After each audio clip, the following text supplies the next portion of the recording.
কাৰ ছত্ৰ ছায়াত চলিছে ঐতিহাসিক মৰিয়া আলী ৰাজা আলী আৰু হাগ্ৰু বস্তি অঞ্চলত অবৈধ মাটি খনন খোৱাং সমজিলা আয়ুক্ত মৰাণ ৰাজচক্ৰ আৰু খোৱাং আঞ্চলিক বন বিষয়া নিমাত কিয় ডিব্ৰুগড় জিলা মৰাণ ৰাজচক্ৰ বিষয়া কাৰ্যালয়ৰ অন্তৰ্গত চেপন চাহ বাগিচাৰ মাজতে থকা প্ৰায় 100 ফুট বহল ঐতিহাসিক মৰিয়া আলী ৰাজা আলী আৰু হাগ্ৰু বস্তি অঞ্চলত প্ৰায় 10খনকৈ ডাম্পা আৰু 4খনকৈ জেচিবিয়ে অবৈধভাৱে মাটি খনন কৰি অঞ্চলটো আৰু ঐতিহাসিক পথটো নিহেক কৰিছে যদিও স্থানীয় প্ৰশাসন মৌনতাই সন্দেহ সৃষ্টি কৰিছে।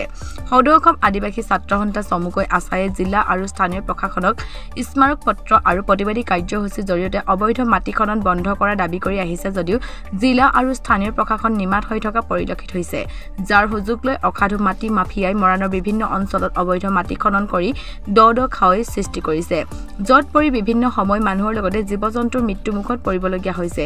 আজি পুনৰ আছাৰ কেন্দ্ৰীয় উপসভাপতি দেবেন ওৰাঙে খননস্থলীত উপস্থিত হৈ অবৈধ মাটি খনন বন্ধ কৰাৰ লগতে এই খনন কাৰ্যৰ লগত জড়িত মাটি মাফিয়াৰ বিৰুদ্ধে বিহিত ব্যৱস্থা ল'বলৈ দাবী জনায়। প্ৰতি বছৰে জিলা আয়ুক্ত আৰু মৰাণ ৰাজচক্ৰ আমি স্মাৰকপত্ৰ প্ৰদান কৰি আহিছোঁ। এই বছৰো আমি স্মাৰকপত্ৰ প্ৰদান কৰিলোঁ, যিটো অবৈধ খনন শীঘ্ৰে বন্ধ কৰিব লাগে। আৰু আমি দেখিব পাইছোঁ আজি আমি উপস্থিত হৈছোঁ চেপন চাহ বাগিচাৰ মাজেৰে যোৱা যিটো মৰিয়া আলী ওৰফে ৰজা আলী আৰু ঘাগ্ৰু বস্তিত অবৈধভাৱে খনন কাৰ্য চলি আছে। বহু ডাম্পাৰ আৰু জেচিপি সোমাই ইয়াত অবৈধভাৱে খনন কৰি আছে। আৰু বিশেষকৈ মানে দুখ লগা কথা, যিটো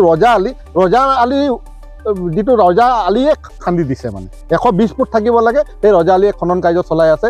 আৰু আমি জিলা আয়ুক্ত আৰু মৰাণ ৰাজচক্ৰ মহোদয়াক আমি দাবী জনাইছোঁ শীঘ্ৰে এই খনন কাৰ্য বন্ধ হ'ব লাগিব, নহ'লে সদৌ অসম আদিবাসী ছাত্ৰ সন্থাই আমি ইয়াৰ বিৰুদ্ধে তীব্ৰ আন্দোলন কৰিবলৈ বাধ্য হ'ম। কাৰণ ইয়াত ৰাইজেও বহুত আপত্তি দৰ্শাইছে আৰু ইয়াত প্ৰত্যেক দিনে মানে ইয়াত খনন কাৰ্য চলি আছে। আপোনালোকে ইয়াত আহি দেখিব পাব যে ইমান দ খাৱৈত এটা পৰিণত হৈছে। আৰু আমি বিশেষকৈ এই ৰাইজৰ স্বাৰ্থতে এই কাম কৰিবলৈ আমি বাধ্য হৈছোঁ। কাৰণ আজি দিনক দিনে এই খনন হৈ অবৈধ গাঁতৰ সৃষ্টি হৈছে, তাত জীৱ জন্তুকে ধৰি সময়ে সময়ে মানুহৰো মৃত্যুমুখত পৰিবলগীয়া হৈছে। গতিকে শীঘ্ৰে এই খনন কাৰ্য বন্ধ কৰিবই লাগিব। অত্যন্ত দুখজনক বিষয়, ঘৰৰ কাষতে যদি খান্দিছে, যিজন খন্দা ব্যক্তিৰো এটা মানে মগজু থাকিব লাগিব বা তেওঁ এটা মানে ভাবি চিন্তি চাব লাগিব।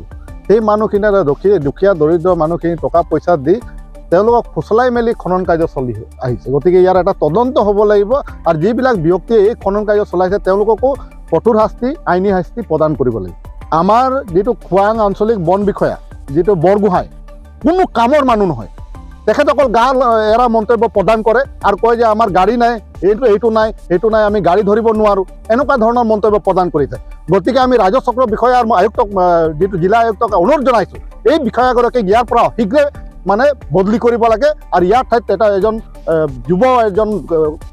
বিষয়াক ইয়াত দায়িত্ব দিব লাগে। কাৰণ মৰাণ অঞ্চলত বহু অবৈধ ভাটা আছে, অবৈধ খনন কাৰ্য বছৰ ধৰি চলি আহিছে। গতিকে এই কাৰ্য অতি নিন্দনীয় আৰু এয়া শীঘ্ৰে বন্ধ কৰিব লাগিব।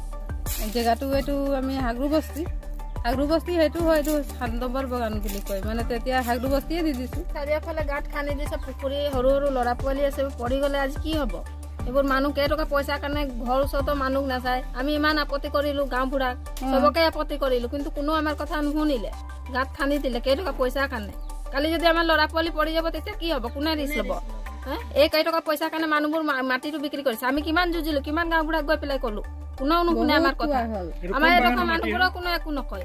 চবেই আমি গৈ পেলাই মোৰ মা ক'লে, আমি ক'লোঁ, কোনো কথাই নুশুনে। সৰু সৰু খালি ল'ৰা পোৱালিবোৰ পৰি গ'লে কোনে ৰিস্ক ল'ব? চেপন বাগান। সেইবোৰতে নাজানো এইবোৰ কোন হয়।